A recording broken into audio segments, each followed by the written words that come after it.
Well, hello again, all my adoring fans. This is Smiles Rant number 3, our final changes. I'm Smiles, and this is the rant. So I'm gonna do, these just got posted like 1 minute ago. I'm very quickly just gonna give them a little read through in like 5 minutes or less, and then go back to the top and sort of go over things more in depth like my other videos. So looks like mechanic changes are the same. They've switched learns back to guard stations. Ceasefire is longer. Ooh, something 4 win points.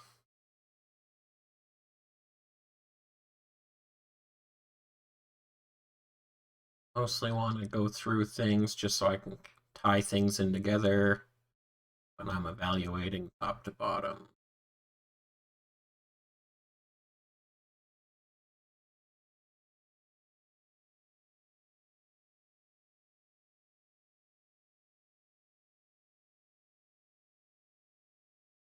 Weird.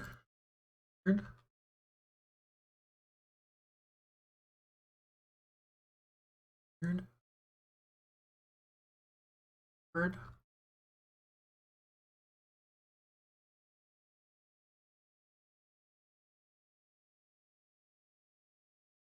Everyone has the exact same offense.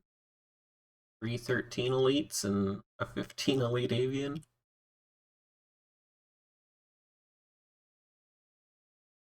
Kicked feet is just a tease. There, another 13.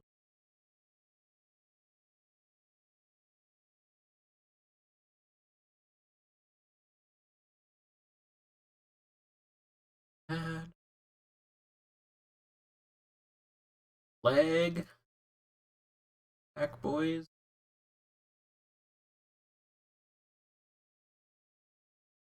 Hey, they added my 8-8 elite in.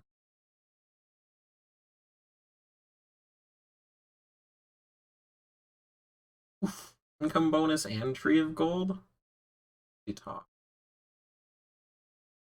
Where's on that a tiny bit. Free wizard. Stick. Oh, we got Rev. Gave another big bonus to.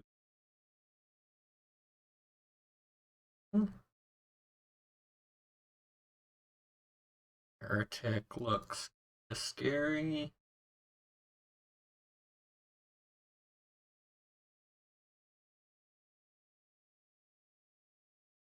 Rogues looks scary. Ooh, Sage got SI. Got potential for stacking science bonuses for human. I, in general, just makes anyone human. Christian looks about the same. For hero, they got rid of the general. Aw, they totally nerfed that Valor. That's super duper. And they super nerfed the tactics. Oh, that's really sad. Who cares? Alright. The final changes. Guard stations, protecting against learn attacks. I think that's a good change. When your universities are giving you science and protecting your science, it just helps everyone lean into sci-whoring. It makes it a lot easier. Now you have to actually build guard stations and universities. I think that's a good change. Base attack time reduced to 14 hours. I think that is nice. It means it's going to be easier to have 12-hour attacks out of war if you want to run 2 waves a day, either for science or just for general waving. Out of war, it used to be really hard to run consistent waves. Every like 3 or 4 waves, you'd sort of have to take half a day off to get back to a good schedule. I like that change. And no more O-spec converts combined with other economic nerfs we'll see means everyone's going to be really hurting for those free elites. Forced ceasefire is now 4 months. So that means if you've got like a fight with top kingdoms and one's sort of farming out the other, you can ceasefire. In 4 days, you can grow a lot and pump a lot and come back and fight them. I know this is something Emirati did a few ages ago. Forget who against, but they got waved, they forced ceasefired, they grew, and they beat them in the back-to-back. So, no, I don't break too many forced ceasefires after 2 days anyways, so I don't think it's going to change much. But for those that are really griefing, maybe it's a good. And I think just combined with the other forced ceasefire changes, that not being able to do it to a bunch of people every 2 days might be a balance thing they're thinking of. Starting war win points for all kingdoms increased. That matters. Modified, so you get more war win points. It's the same for everyone. It doesn't really. There's a change. We get to see the points again. That's so defensive ceasefire can be used in war range, and if it's used,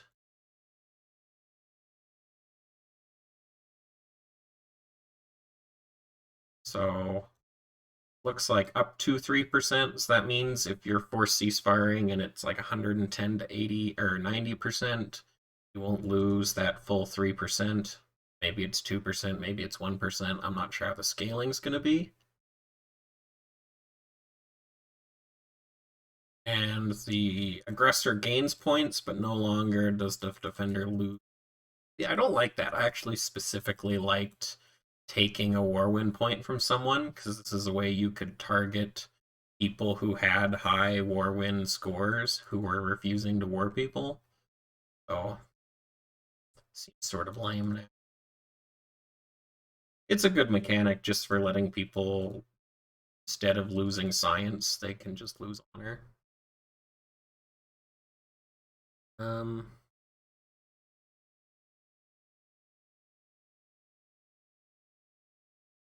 so it says defensive force ceasefire can be used in war range, and then talks about aggressive force ceasefire in war range. So I think that's just a typo there. So all force ceasefire can be war range. So if you give someone a button and they don't do anything with it, you don't hit them for 24 hours, you can force ceasefire them and you'll get some points. But you don't get their honor? Ah, okay. So yeah, if you wave someone, they don't do anything, you force ceasefire them, you get a war win point, but you don't get to steal their honor. Only when they force ceasefire you do you get their honor, which is sort of like the trade-off between they can choose if they want to lose honor, or if they want to lose science on their next wave, or land, or whatever you're hitting them for.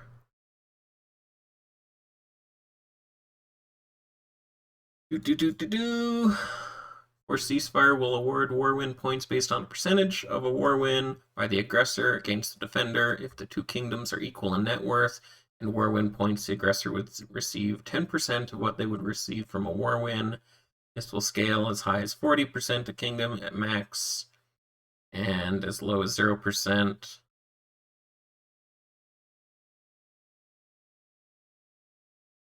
That is below 50% of their war win point.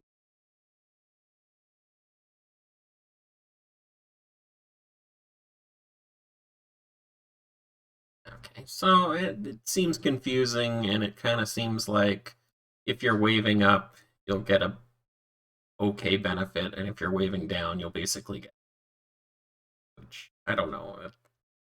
They made it too convoluted. They're trying really hard to make it so people aren't just farming from a position of strength. Seems like they kind of scaled it back to a point of where it's boring.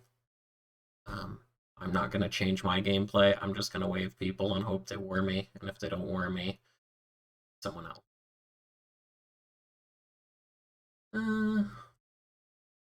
War these are all the same bonuses that we saw in proposed and revised.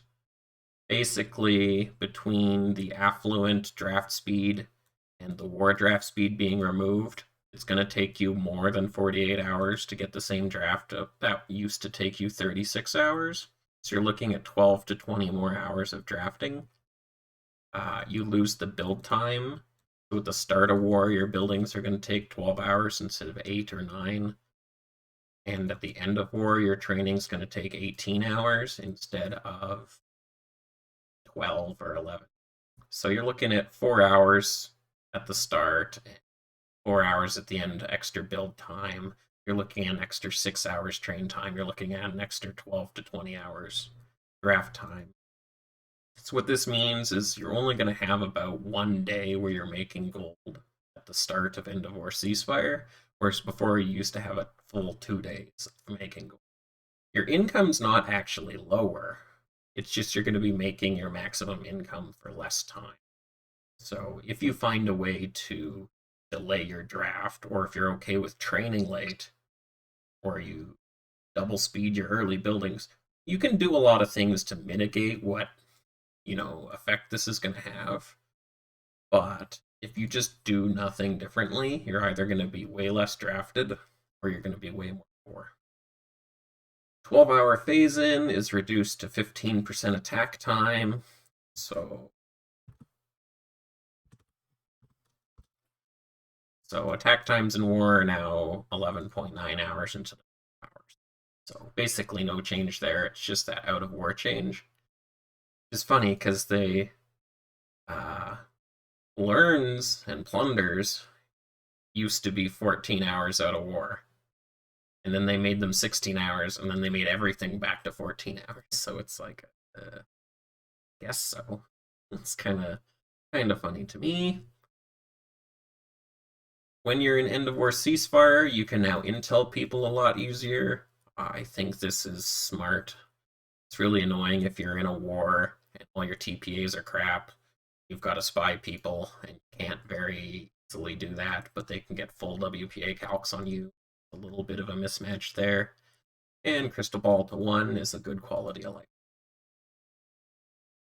So, looks like no rituals were changed, except for Affluent lost draft speed, Expedient lost military training time. Looks like not construction time, which is fine.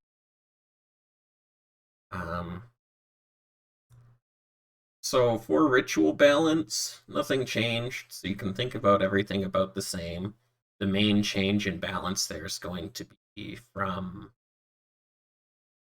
having less elites, probably, or a lower draft, and what that means for the relative strengths of things. You'll have to figure that out on your spells. Everyone gets amnesia. I thought everyone already had amnesia, so that's fine. Tree of Gold rune cost increased by 100%. That basically doesn't matter. The 80 artisan picks have a little bit more expensive Tree of Gold. I don't. It's a very cheap spell. Now it'll just be a cheap spell. Yeah. So avians, minus 20 attack time, plus 20 birth rate, no horses, and a 15 elite. That's all the same as we saw in revised. And unless we saw other buffs, I think that's avians looking really strong. In revised, we had a Nat and Illuminate Shadows. Now they have Clear Sight. I think overall that comes out as a bonus for avian. I think having Clear Sight is better than Illuminate Shadows. If you have to choose only one, they're about the same. But this still means that an avian can get Illuminate Shadows from a paladin. Clear Sight won't stop someone from night striking you 50 times, but it's going to really slow down robbing out of war. It's going to make people fail on intel. If you happen to be online, you can make it a really big pain for people trying to op you. It makes it harder to do blanket riots, stuff like that. So, certainly a very strong spell. Certainly very fast avians. We've seen a lot of 15% attack times recently, so 20% is getting a little bit faster there. Yeah, the elite is very strong. Outside of orcs, you're on par with offense of every other race. Usually, if you have an avian that isn't suffering on offense, it's one of the strongest picks. So it'll just come down to whether or not they can get the elites to make that value strong. We do see they get +1 O-spec, which they didn't have in revised, and +1 D-spec. So I think avian looking really. I think an 11 O-spec with no stables is better than a mounted O-spec for other people. I think their elite is really strong. Having an 11 D-spec is a really nice bonus. Overall, avian looks sweet.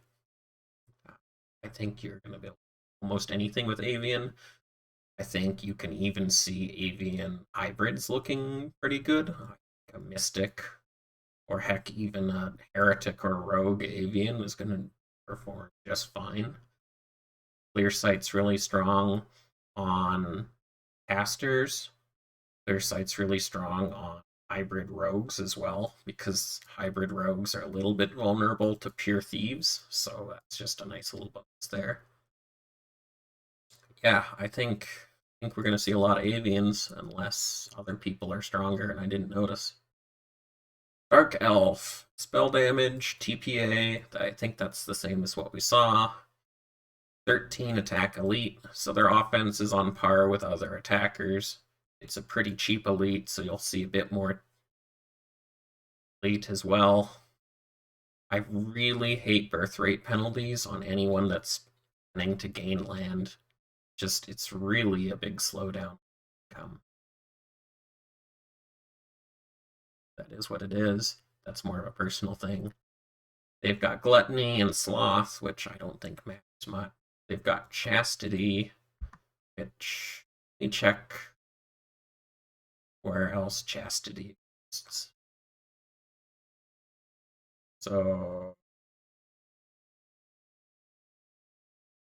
interesting.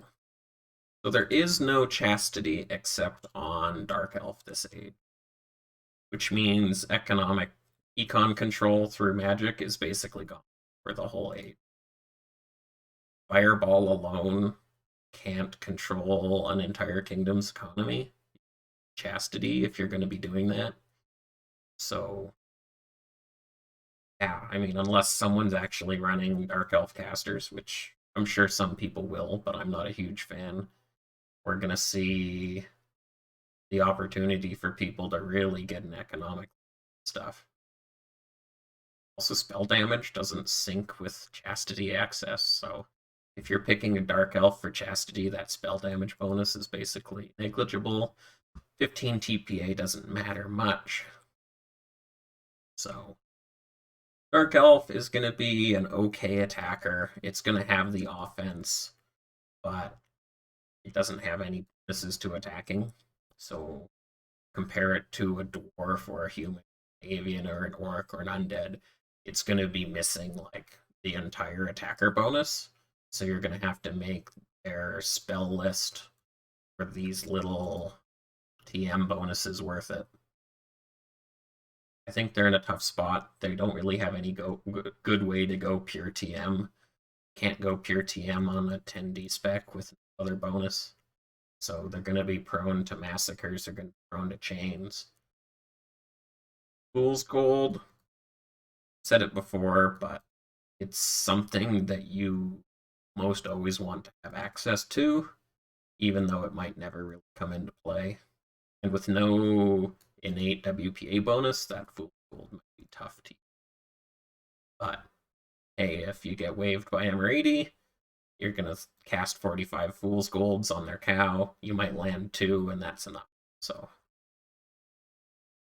Elf. Holy shitballs. What the heck did they do here? Yeah, this is insane. So dropping the 25% to 20% on spell duration is smart. It means that chastities are going to be stuck at 6 ticks. But wait, guess what? You can't get chastity as an elf anymore. So, whatever, I guess. mostly means you're casting less self spells, and your showers are going to be 2 ticks longer. But +1 mana is 33% more casting, plus 20% spell duration on top of that. You're looking at 60 to 70% more output from an elf than any other caster. They got 25% WPA on top. They've got the most science. They've got an 11-point D-spec now, which actually kind of pushed them as a pure defensive province. You can't really get away with pure TM at 11 D-specs in most ages, but when we see lower elites on other people, it might be possible this age. But once you get to late age, I think they're going to struggle a bit for going pure. At least compared to, say, the fairy, which has 13. So I think by end of age, the fairy's going to be a lot stronger on defense than the elf. But the elf has a out. It's just scary. More mana means more honor, more steamrolling, and you've got that scaling fountain of knowledge. Sabotage damage. Oh, it sucks. Likes doing less damage, but not the end of the world. They have an offensive elite now with a fairly decent defensive bonus. So unlike a O-spec and defensive elite, when you have the offensive elite, I think it's a little bit stronger for TMs that want to have just a little bit of offense. You're sacrificing a lot less. Used to be if you're running 4 O-specs per acre, you have 0 bonus to defense. Now if you're running 4 elites per acre, it's only really costing you 2 D-specs per acre as opposed to 4. So for every, you're basically getting double the defensive value out of elites. It's not exactly how to say it, but hopefully you get the point. Elf looks scary. Don't know what to say. Dwarf. Oh, Dwarf is back to being very strong. 20% BE is a lot. 50% construction time is a lot, and you can still accelerate buildings. So a Dwarf can be popping builds in, I think, 2 ticks with a little bit of artisan science. They have no benefit to their costs, so later age, when they get to be big, they're going to be really constrained on gold. But at least in the early age, or depending on how their economy is looking, they can get buildings in really fast. They're going to get buildings in between waves in war, stuff like that. 20% BE, access to mist, combine that, and you're going to have someone that's, unless you raise them, is going to have like 60% land loss mitigation. It's a really big pain in the ass to try and chain them in war. Dwarf looks strong if you're into that sort of thing. They're going to be tanky and turtly. They're not going to have the highest offense in the world, but they're going to be a big thorn. A 13 elite means mounted, same offense as Avian, same offense as Dark Elf. Yeah, Dwarf seems fine. It seems like the exact same Dwarf we've seen 100 times, but they don't have that free build or anything, so I think that takes away a lot of the things that make them just so annoying. I think they're still in a good spot. People will be happy. Construction time also becomes a decent economic benefit. In End of War Ceasefire, you get your banks in 6 ticks faster. You get your arms in 6 ticks later. Those sort of things mean you have a lot more banks, a lot more beat on your banks. You're getting a lot more gold. So easier to fit in max arms, etc. So they're gonna have more elites than other people. And then on top of that, IB. A lot more efficient buildings. More elite retention, probably, if you can run more hospitals, stuff like that. Fairy! So, they got Blizzard, which is nice. I think before Blizzard was on Dark Elf only. So, now you have some access to Blizzard. It's not one of those spells that makes a huge difference, but just it helps here and there. It helps before a chain, it helps before an op run, stuff like that. They've got Quick Feet. I mean, Quick Feet's super duper strong. I just don't think there's going to be much attacking going on for your fairy. But minus 50% thief loss is a huge bonus for any sort of TM or hybrid. 15% science effectiveness and arcane science is going to be worth a lot as well.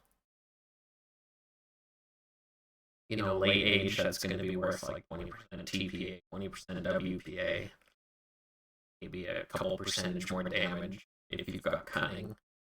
I think that sounds very strong, and it's got the most defense by far. Full elite fairy is going to have by load more defense than ever. It won't even care. Elf is going to have no chance there. Gnome maybe can push similar numbers, but I think fairy, if they're on even honor going into the late age, is going to be much more of a bulwark than elf is. I think elf has just got a little bit more damage output, but elf isn't going to have the modified power. So we'll see. 5% population. 5% population you can kind of ignore. It's there. It's like being down one honor rank. It's kind of sucks, but it's not the end. A couple ages ago, they had 5% population, and I actually didn't find that out until after the age was over, and I was like, oh, I didn't notice. Before they had minus 25% military effectiveness, so it's not like they got nerfed by 5% population. They gained that 25% military effectiveness back. So, you know, by end of age, that's going to be worth 5 or 7. GME, a little bit of Dragon Slay and Train Time, stuff like that. So, yeah. If your elites are ever high enough on fairy, you're going to be super duper strong. Crazy wall to break.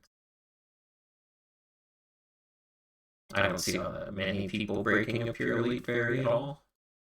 Hopefully you've got rogues that can take them down, or better casters that can hit them. Not going to be taking them out on armies. Humans.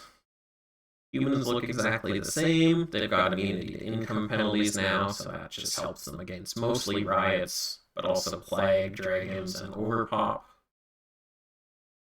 Wages are always a problem, but I think people have gotten used to dealing with that in the last couple of years. You've got Onslaught, you've got Paladins giving you HI, and just in general, if you're not pure elite, you've got a few D-specs, or peasants, it's not a huge deal. You don't have that income bonus they had last age, so if you're playing human last age, you get a little bit miffed at that.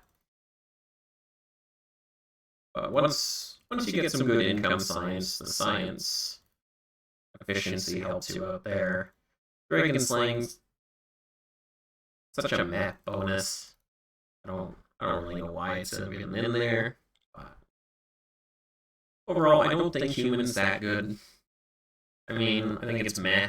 I think the science efficiency just isn't as good as a dwarf's BE. But you do have ghost workers, so that's something.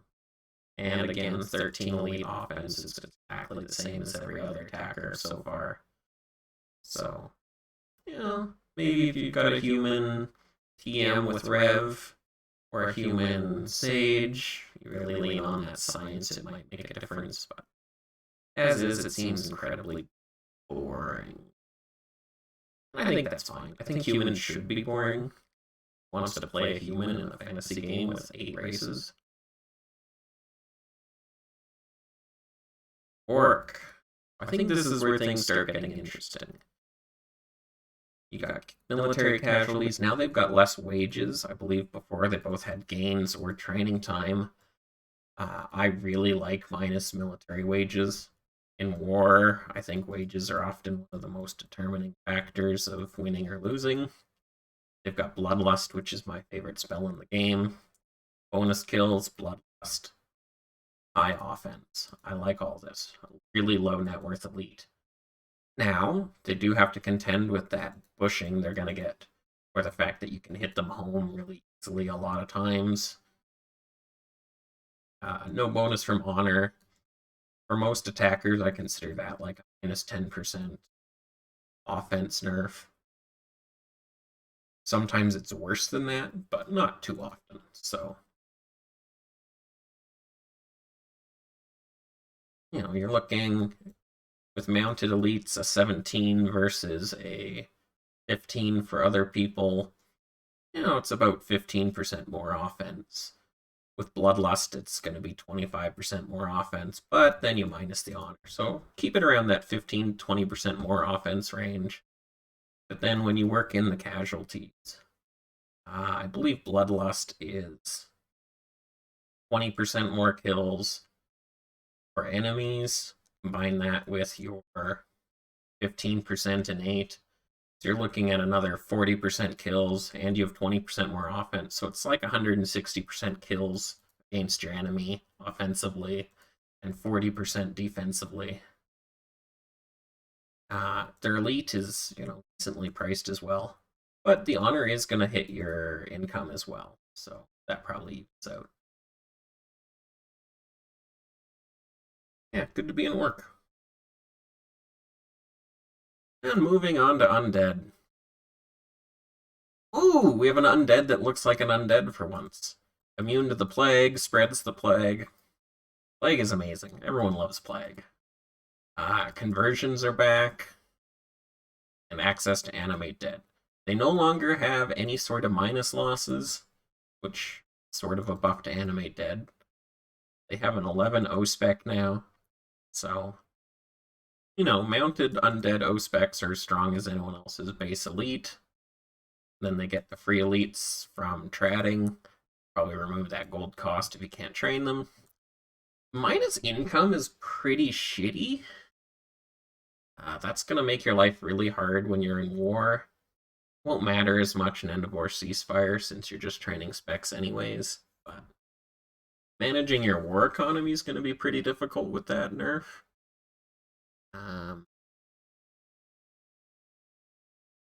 Hard to evaluate. I feel like undead is really strong.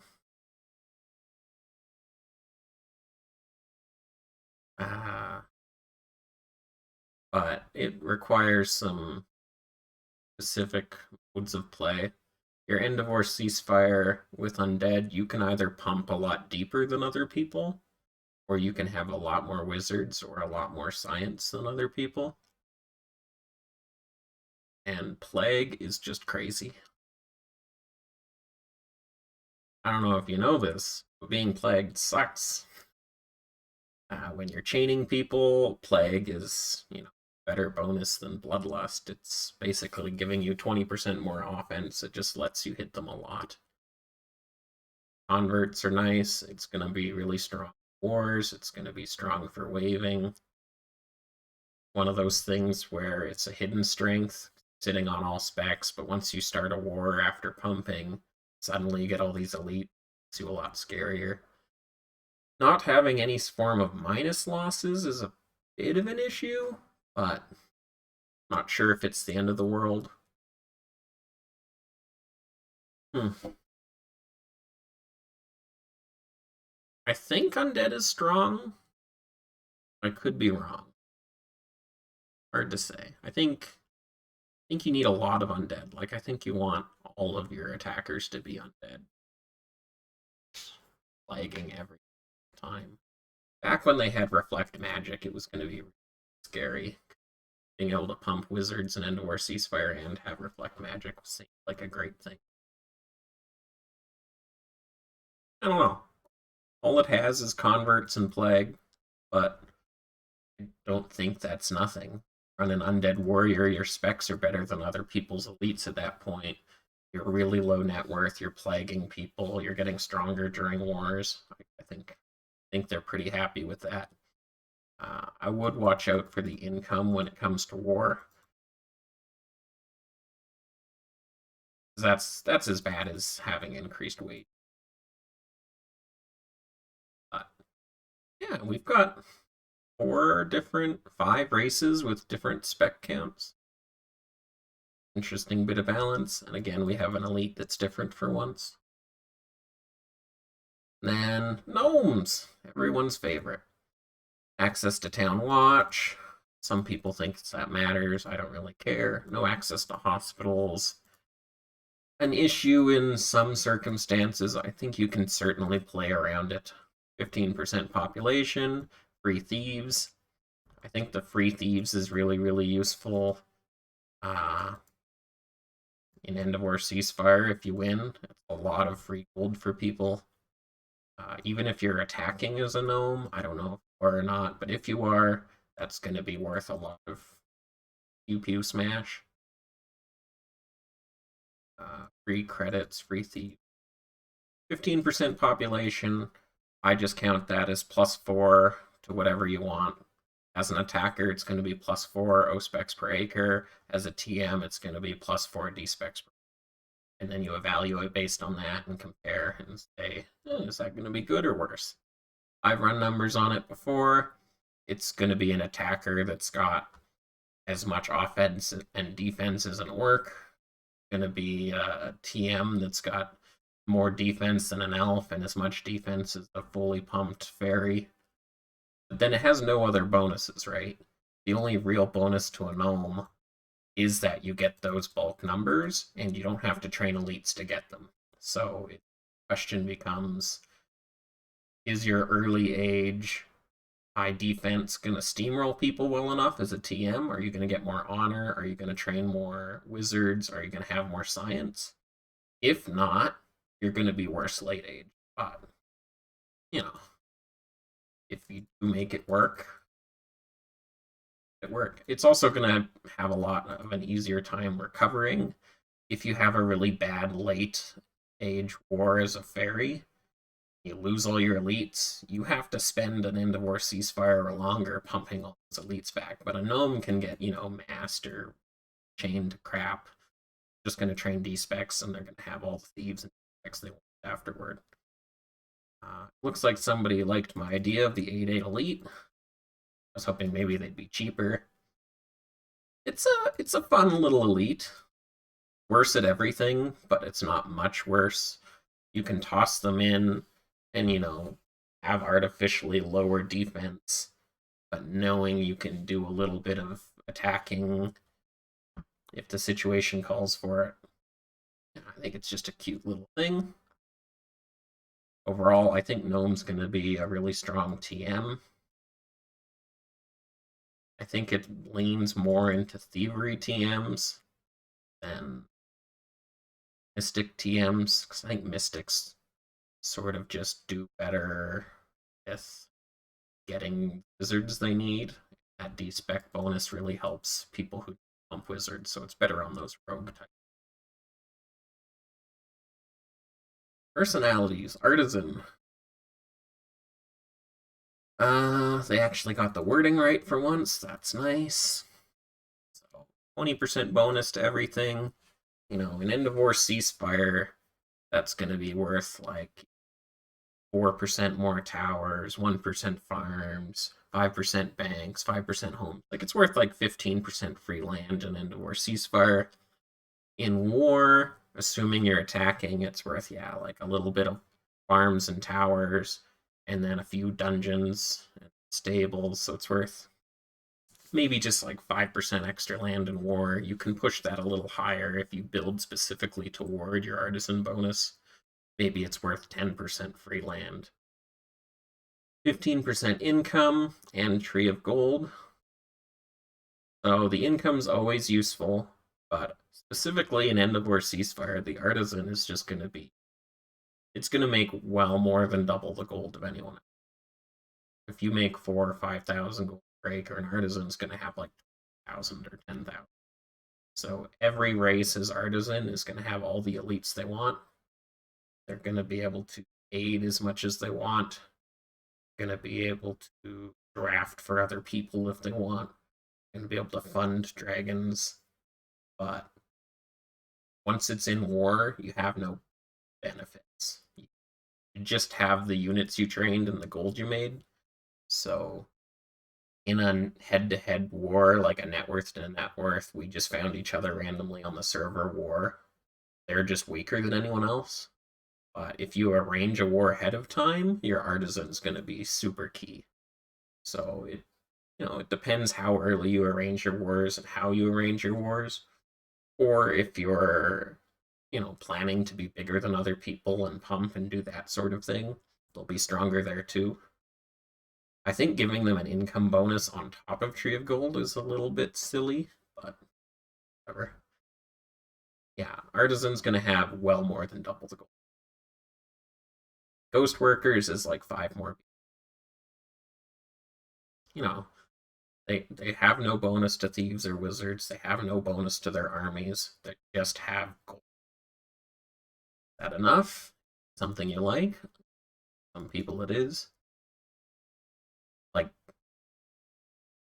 how might you run an artisan in war that isn't just having more? It's like, is there a good way to run an artisan in war that's, trying to Tree of Gold and fund dragon? Maybe your biggest issue there is going to be, are you going to get fireballed or are you going to get chained? So you got to find a pick that can run a lot of defense and pump a lot of wizards. You still want to find a way to be useful more than just having come hit something. You want to have some TM out. Not sure what your best pick is there, but there's probably an answer. I doubt that I'm going to play many artisans or any. Maybe I'll have 1 or 2 just for gold. Having gold is nice. But then when you're making more gold than everyone else, you start to have trade balance issues. There's no good way to get rid of all that positive trade balance. I guess dragons is the main. Paladin. Paladin looks about the same as revised. Minus 30% military casualties. That's very nice. That's the sort of bonus you want to see on a personality. 20% watchtowers, so it looks like that got tweaked a tiny bit. That's really nice. Every single core and every single war runs watchtowers. It's like the most ubiquitous building there is. So that's nice. Heroism science. So I run numbers on that. And if you've got 1,000,000 books of heroism, you're looking at like 25% higher draft speed. And for a paladin, it's going to be like 31% higher draft speed. Minus cost is. Pushing a lot of heroism is going to be more effective this age than past ages. I go a lot of ages where I've got like 50k books for the whole age in heroism. Now, if you want to push like 1,000,000 books into heroism,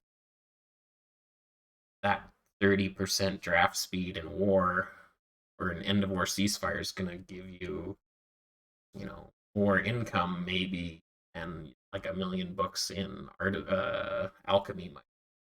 So there is more payoff there if you want to try and tweak your end of war ceasefires by looking at those less picked sciences. But I don't think that's, the main component here. It's just a little bonus that's there. Of course, it's casting self spells. The -1 self spell mana cost as well. It's really, really strong on any sort of support caster. It means they can cast all their own self spells without feeling bad. It's always silly when you can 2 mana cast on your allies and it's 3 mana for yourself. Access to all support spells means they have access to HI and Fanat, which are not always accessible to your support casters, so that makes them very strong as well. I think with all the support spells and minus 30% military casualties, Paladin's looking just fine for any core. You could run Avian Paladins, you could run Undead Paladins, you could run Orc Paladins, you could run Human and Dwarf and Dark Elf Paladins. I think all of them are really happy with that. Would I want to run like a paladin? Maybe. They don't have hospitals, so that's one way. But yeah, everyone's going to want to have at least 3 paladins for support stuff. But if you want to run more, there's no real drawback. They're perfectly fine. Everyone's Mystic. 100% guild land effect. That's pretty common for Mystic.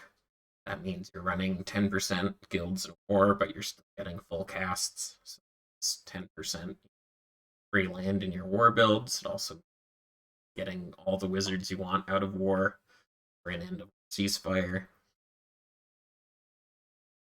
When you can pump guilds that quickly, it means you can run very few guilds in end of war ceasefire, push your elites, and then in your downtime out of war, you can push back on wizards a lot faster. +1 mana recovery is very strong for anything ever, always. That means you have 5 mana elves again, which is just crazy. I can't believe it's in the game, but here we are. But also any other kind of mystic has 4 mana as well. And it's got Rev and it's got Pitfall. So, and free rune production. Who doesn't like free rune? Mystic's very strong. Now that the TMs have Revelation again, see unlimited kinds of hybrids. I think every core can run Mystic. I think every TM can run Mystic. I think your Elf Mystics and your Fairy Mystics are going to be crazy. Yeah, very strong Mystic Age. And it's your Pitfall caster, so if you don't want your pure TM Elf Mystic casting Pitfalls, maybe you want to throw in some sort of other human would be a decent mystic. That science effect works really well on arcane spells. It's just as good as the fairy effect, but you can be more of an attacker and not just pure defense. I have a bit of a hard on for human mystics. I ran one once and got Prince. Heretic, 75% wizard production. That's very high. But what it doesn't give you is those in-war free guilds that Mystic has.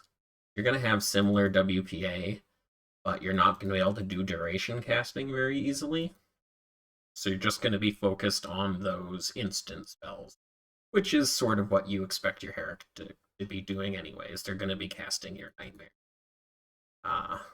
They don't have any specific bonus to instant spells, no Guile, no spell damage buff. So it's really just the fact that they can't run 20% guilds in war very easily. 50% rune refund on successful casts only. Generally as a caster, you plan or hope to only be successful. So that's basically 50% rune at the time, but not always. If you're trying to break a tough nut, it's going to cost you a bit more runes. Access to Mage's Fury. So your non-elf heretics have a WPA buff. So your fairy heretic has, the same modified wizard per acres as your elf mystic, because they both have Mage's Fury and no other WPA buff. So this makes your heretic, technically a stronger caster than your mystic, all else being equal, but they've got different roles. Revelations, again, really strong. Minus Thief losses, very strong. Minus Thief losses for Heretic is just, it goes so far. What it lets you do is it lets you run really high watchtowers and just a few TDs. And you can fail a few, like you can do Night Strike runs and you don't have to worry too much about the fails. Whereas a Mystic that wants to join in on Night Strike runs is losing so many Thieves, it really opens themselves up to rogues and just lowering their effectiveness overall.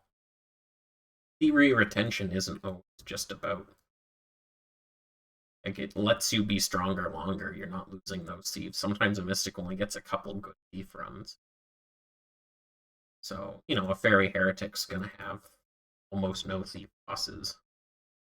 those things are multiplicative, so there's two 50% on minus losses. That's going to become a 75%. Yeah, Heretic very strong. It's your only access to nightmares. You got WPA, you got Free Wizards, you got Thief Losses and Runes. Those are all very strong things. Put them all together, you're going to be very happy. What you don't have is extra mana or extra stealth.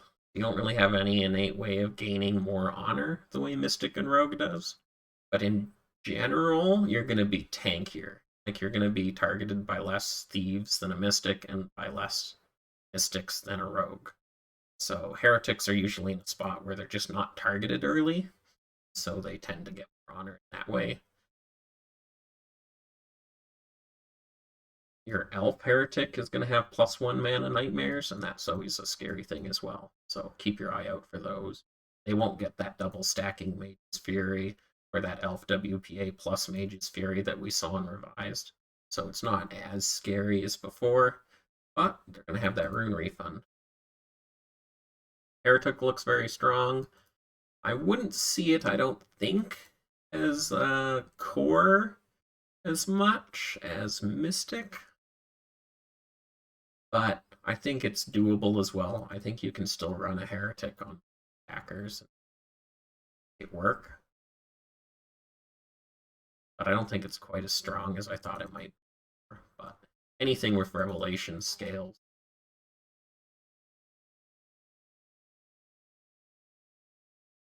Yep. Rogue. Rogue has invisibility and revelations. They have all thief ops, they have +2 stealth attack, and they have extra TDs. Rogue looks crazy strong. 2 stealth attack, just crazy damage output. Invisibility and TDs means even a hybrid rogue needs very little to do a lot. And they've got revelations, which is scaling them. Rev being back on all the TM personalities and an age where there's lower offense in general, I would say. I think it's going to be a bit of a TM wall sort of age. I think the counter argument is that TMs also need to train those elites that are very expensive. It's going to be hard for them. We saw this last age. I saw very few pure elves, even by the end of age. Almost none that were pure elite. But we did see one king, like we saw 6/5 have 15 EPA on their fairies. So we know it's possible. When you get to that point and you have Revelation, you're going to have really scary TM wall. So, yeah. Not sure what to think. All these look really strong. We'll have to see if other core personalities can match up. Sage, 100% universities. So they're going to be running max universities for probably at least 6 weeks. 30% learn protection. I think that's necessary. I think if you don't have some protection for Sage, it just leads them to bad outcomes. So, and then access to SI, which is effectively 10%. But they don't get Rev, they don't get Fountain of Elf.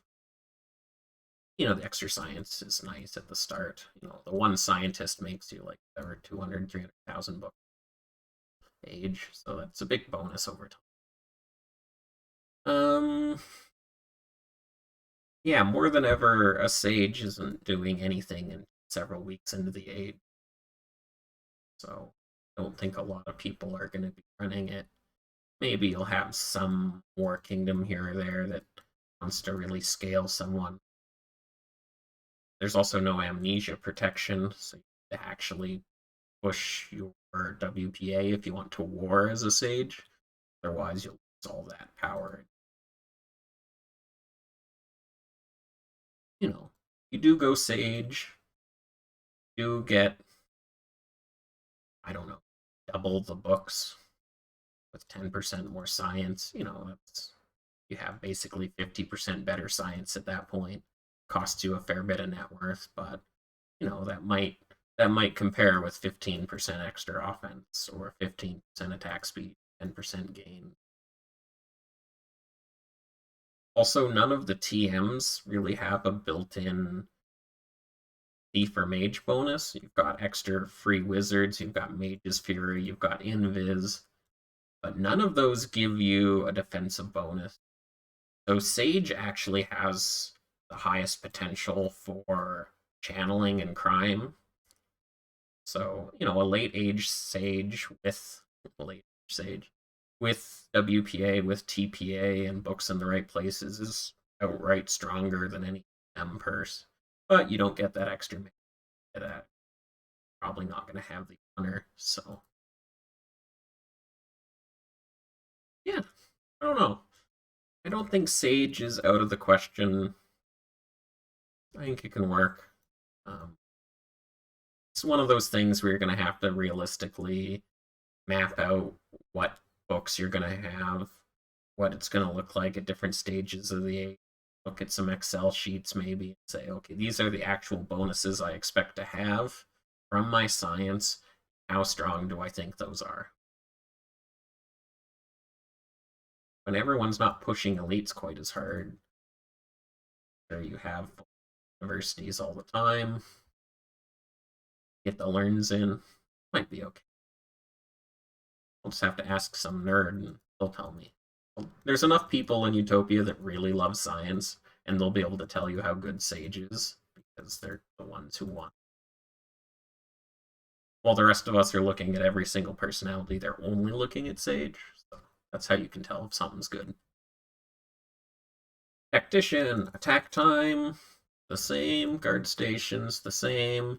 Siege, the same. Credits, the same. All this looks the same. I think before they had maybe one other spell. I forget what it is. Yeah, Tactician, it has a lot of bonuses. Accurate Espionage is worth at least 1 TPA on your attackers by the end of a war. I think plus credits are going to be a lot more valuable if everyone's already using more specs than usual.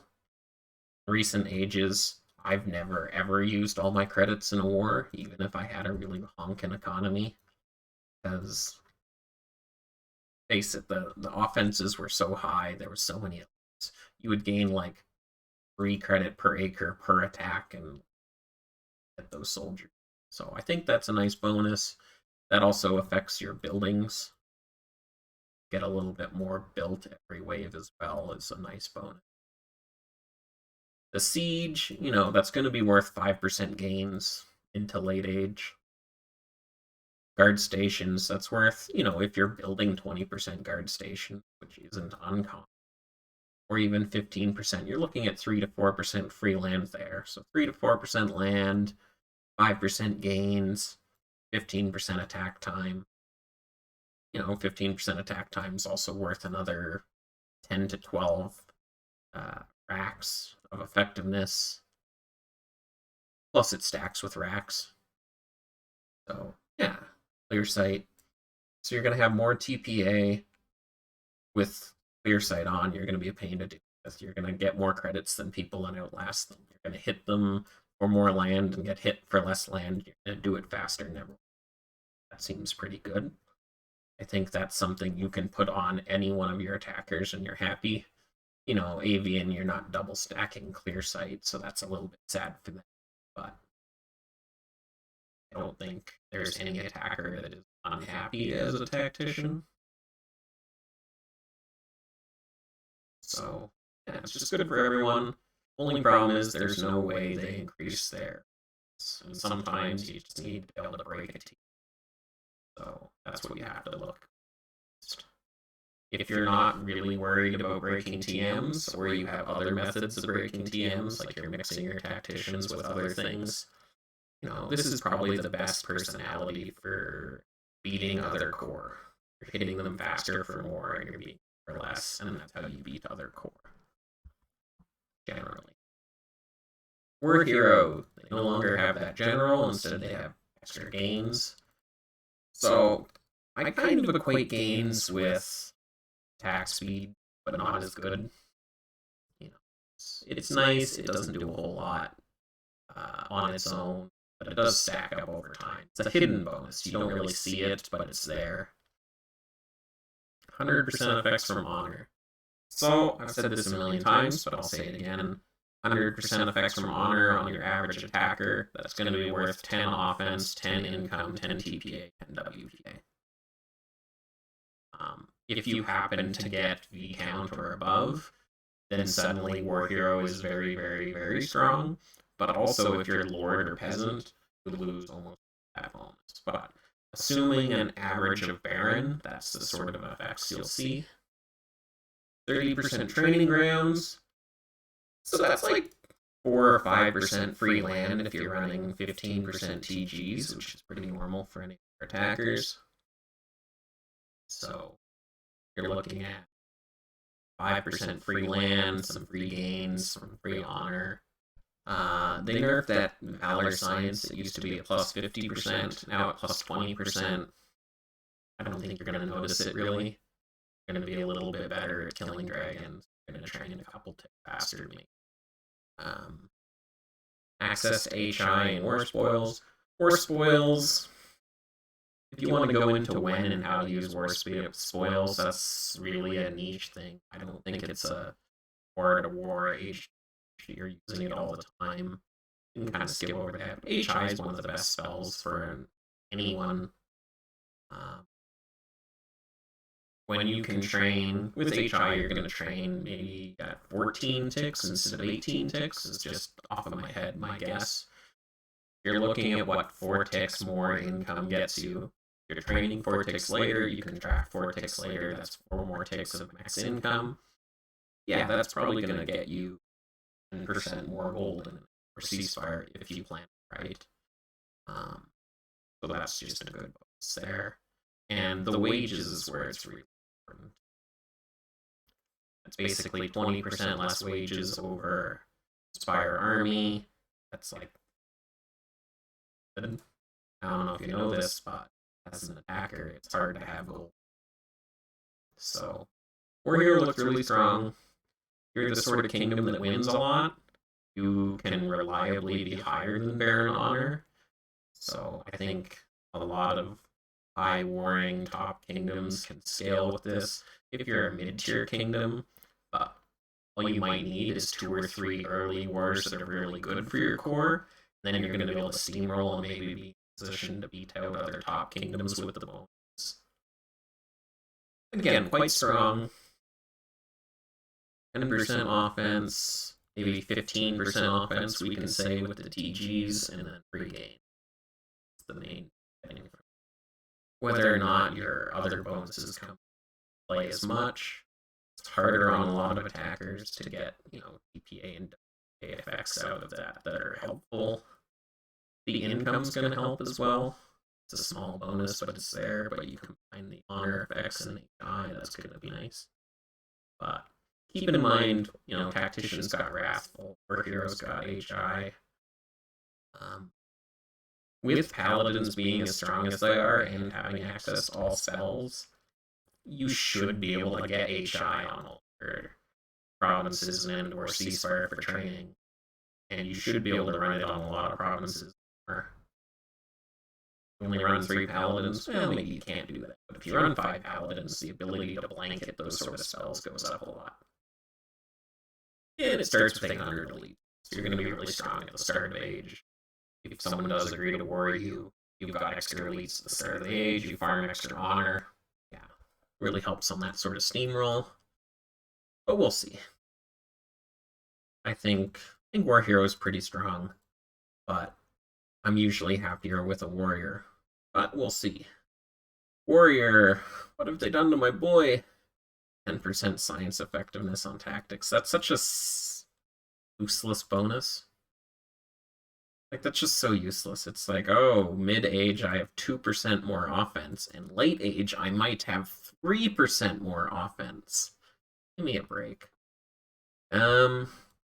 Warrior's just 15% OM. That's all it is. Maybe call it 17. I've had the minus 75% merc cost before. I personally have never remembered to use it. If you're more diligent than me and you have gold laying around, yeah, it's an effective, cheap offense bonus, but, you're still paying for offense. Train units. I don't know. It's offense.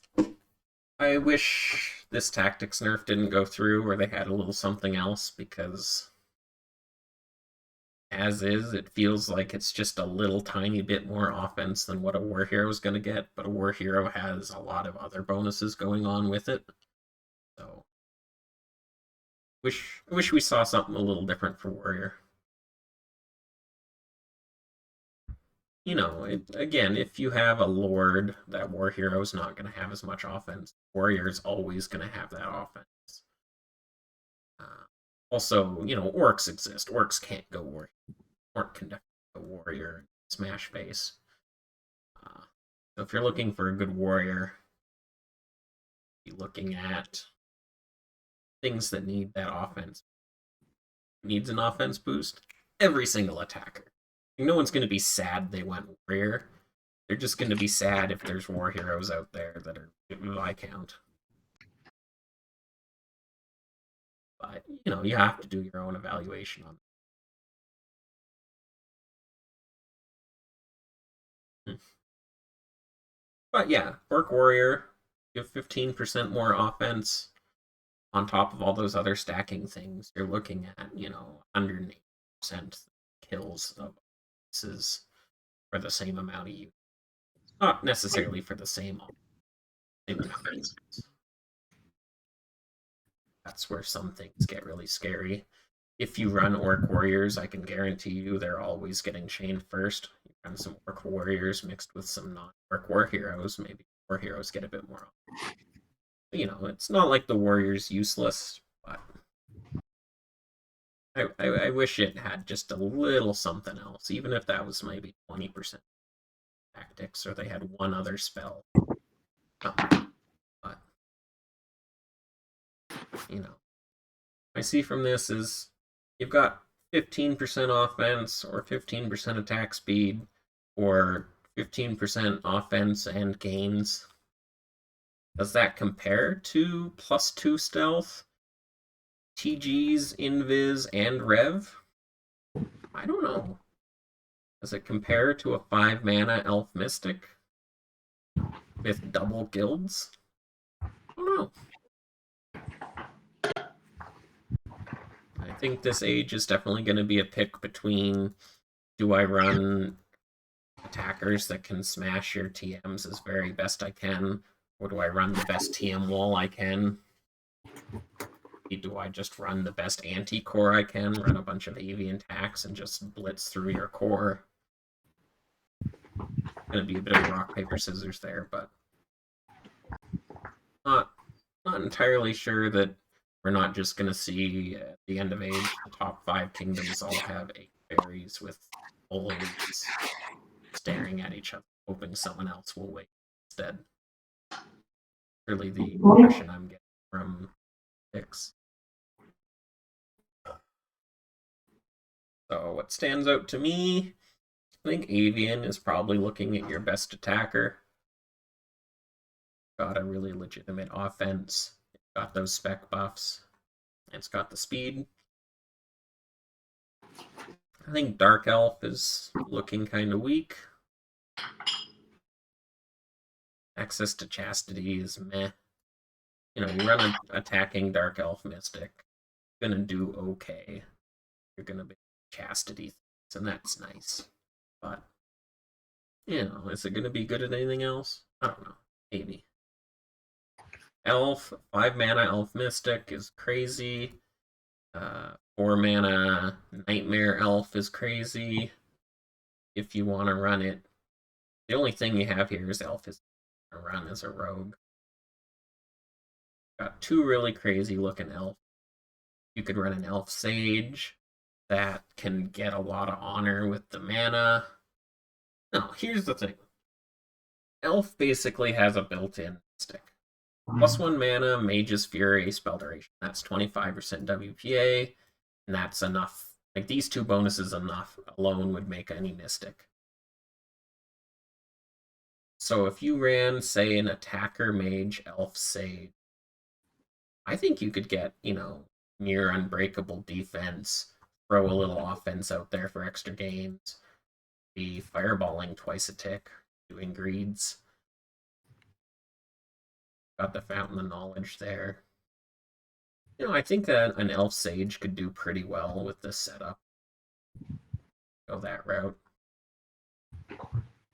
But I don't think you're going to be running other elves. You could run an Elf War Hero and do a very similar thing and try to lean on that honor bonus. The 11D spec isn't anything when pushing D.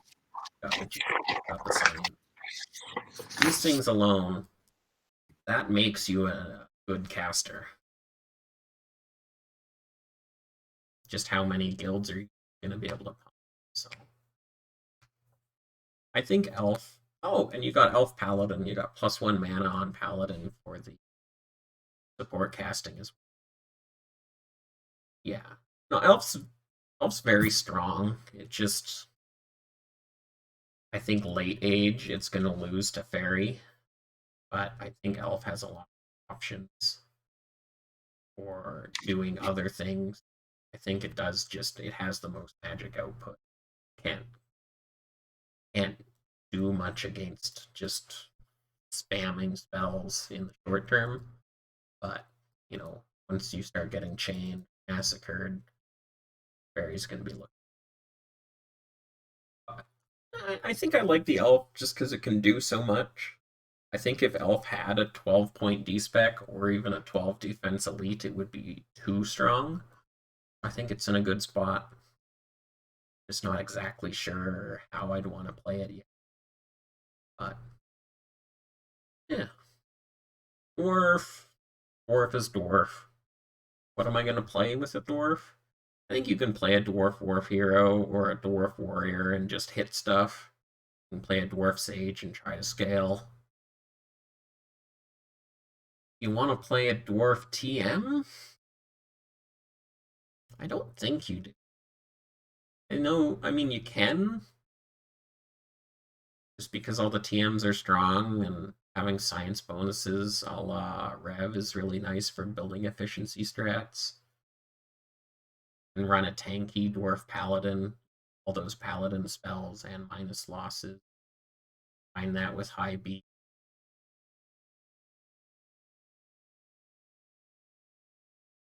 I think your problem with dwarf is you don't have enough offense. Here's the thing: is the dwarf definitely can have the same offense as any other attacker. They've got the same beat as most attackers, and they've got beat. Means yeah, you're hitting really hard. The problem is if you run that sort of suicide dwarf, and we've seen it in the past, and it's been effective in the past. But if you run a suicide dwarf, you just get raised, and your guard stations don't really matter if they can raise you before chaining. So what you want to do as a dwarf is you want to have like 8 to 10 D-specs per acre. They can't just casually raise and chain you, and then that makes all your buildings a lot stronger. But when you have that extra defense, then you're not putting out that same offense as other. I think a dwarf warrior that just leans into hitting people works fine. I've thought it was good in the past, but without the free build, a little bit harder to do that as well, I think. When you have BE and free build, I think dwarf's fine.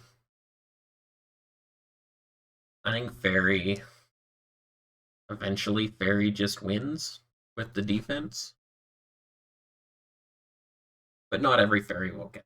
Say, 2/3 of Fairies on the server are never going to have more than 9 EPA.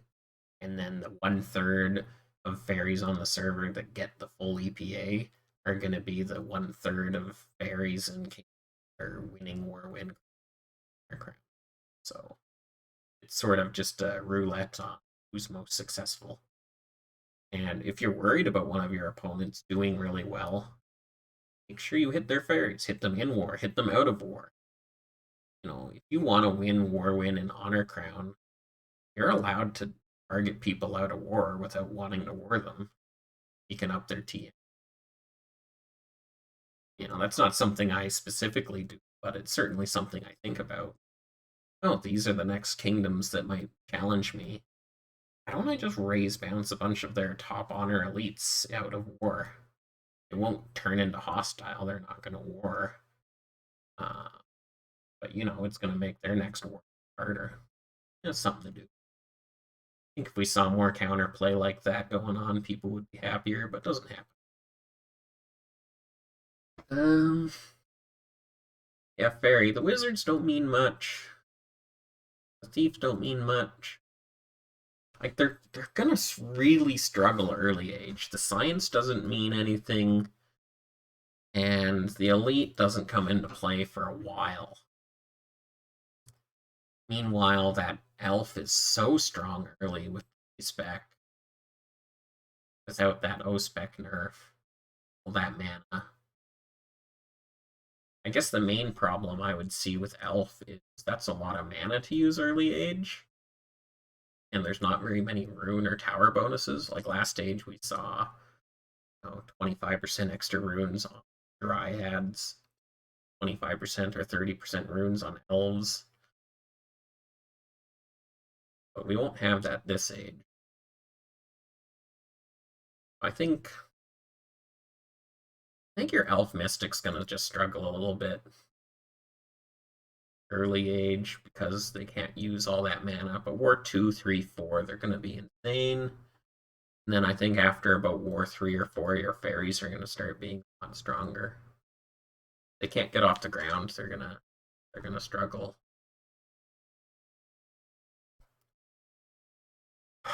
How to use human? Like, is a human sage do that much? I don't know. I don't know what to do with human. The 10% bonus isn't enough for me to care about anything. Their elite's boring. Orc, I think Orc is the one with a lot of potential that it could just be bad, could be good. I think there's going to be a lot of people that are like, I'm never going to play Orc, and there's, oh, Orc's amazing, and it doesn't go so well. And I think there's going to be a lot of Orcs out there that actually win the age for the kingdom. I like Orc. I like it when you have stacking kill mods. I like Bloodlust. But honor penalty hurts a lot, and that elite's going to be really effectively.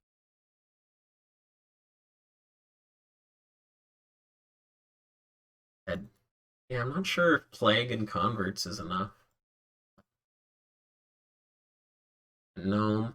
I'd love to see some actual gnome attackers. I don't think anyone's going to do it. Maybe I will. A nerd like that, but I think you'll just see gnome rogues pumping 60% guilds in End of War Ceasefire. They're probably going to murder everything. It's going to be a weird thing going on where you have all these strong elf mystics getting chained or assassinated by gnomes. You're going to have all these fairies that never get off the ground. You're going to have all these gnomes just sitting there, 20 D-specs per acre, completely unbreakable, laughing at everyone. And I just know someone's going to break the age with Artisan. 90% of people aren't going to bother with it. 10% of people are going to pick it. And, 20% of the people that pick it are going to be so absurdly broken. You're going to have some kingdom that knows what they're doing. It's an Artisan too. No one else is going to have to. Yeah, so there we are. Final changes. I think tomorrow I'm going to try and do some videos on setups. Maybe go in depth on to what I think the best individual picks are for Mystic, Rogue, Heretic, and go into just a few common attackers, what you might want to see. And then I'll throw up a few sample setups. This is a avian-based speed setup. This is a high offense setup. This is a hybrid setup. This is the most normal setup I can think of. I might do a video on what to expect and how to run your end of war ceasefires with the new changes, stuff like that. Let me know what you want to see, or I'll do whatever I want. I think we've got about 2 days until the age starts. I don't actually know when the age starts.